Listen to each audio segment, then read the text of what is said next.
Hello, my name is Edward.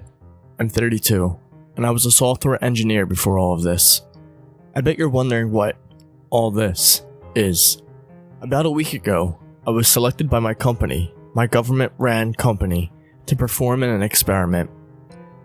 From what they told me, and what I could understand, the experiment has to do with human behavior while in captivity. You may also be wondering why I'm posting this on Reddit's No Sleep. I'll get to that. It's my 4th day here, so let me sum up what's happened so far. I was working at the office when they came to get me. I didn't have time to pack or grab sentimental items. It was abrupt and inconvenient. There was a thrill about it though. I felt like someone important for a change. You guys can summarize that being a software engineer isn't all that exciting, so this was a definite change for me. Anyway, they took me outside to a big black SUV. Make and model doesn't matter. Just know it was very intimidating. I stepped inside to an empty back seat and an opaque black wall shielding me from seeing into the front. The guards who escorted me to the car didn't get in because after I closed the door, we started driving. It felt like hours had passed until we stopped, but when the door opened, I noticed two very strange things. One, it seemed like the sun hadn't moved at all. It was as high in the sky as it was when I left. 2, there was a windowless white building sitting in front of me with a huge black dome behind it. I know, sounds bizarre. This next part, I'll keep short, because there's no need to go into specifics. I entered the building and was greeted by a man in a doctor's coat. He called himself Isaiah, like in the Bible. He had a name tag on his coat that read, Dr. Phillips. So do me a favor, if you ever hear the name, Isaiah Phillips, think of me, in however way this winds up ending. He took me into a room and ran tests on me. A lot of tests. Everything. Head, shoulders, knees and toes, eyes and ears and mouth and nose. When all that was done, I was in what we called the waiting room for a while. After what felt like hours, he came back in with a woman. I didn't get her name, but she was pretty. She had nice eyes. The first thing she did was sit across from me and ask for my name, so I gave it to her. Edward James Hogan. She asked my occupation, like I said before, software engineer. I found it all strange. If they had selected me through my company, they should have known my name and job. After more questions, she took me through this big metal door.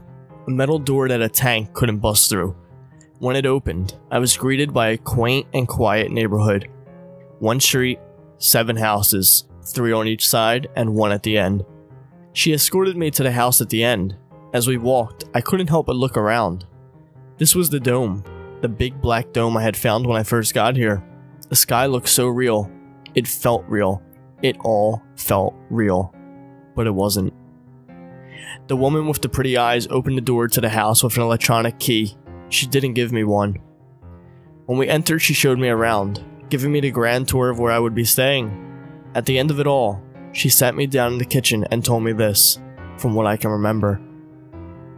You'll be staying here for 18 weeks. Every 2 weeks, someone will come here, leave food, water, and entertainment. I cut her off, asking what she meant by entertainment. She ignored my question and continued. They will also leave a list for you. This list will give detailed instructions for what you are to do for the next 2 weeks until they return. This all will happen when you are asleep. If you wake up in the middle of the night and your bedroom door is locked, then said person will be in the house, so do not panic.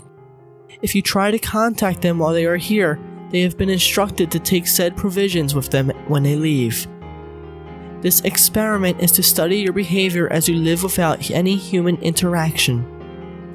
If you ever feel like you cannot handle the experiment, there's a red button in the basement of the house.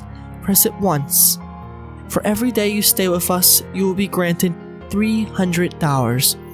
I will be the last person you have contact with until the experiment is over. Good luck. She left after that. Didn't say another word, nor did I. I walked into the living room and there sat food and water for 2 weeks. a couple of books and movies, a laptop, a video camera, and a microphone. The list was taped to the camera. It only had one thing on it: record a video log every couple of days. So I did. I told them how I was feeling and what I've been doing. I spoke clear and concise. I spent most of my time reading and watching movies, or even sleeping. It was nice to sleep long hours for a change. Not having to worry about work or anything. All in all, this has been pretty relaxing. However, if things were all hunky-dory, I wouldn't be writing this, would I? Like I said, this is my 4th day here. Last night, I was watching Raiders when the power went out. I looked out the big window at the front of the house and saw the rest of the neighborhood had power. So why only mine? I know it's not a big deal. It just felt strange. I sat back down to the TV when the power cut back on, and for a split second, the TV flickered.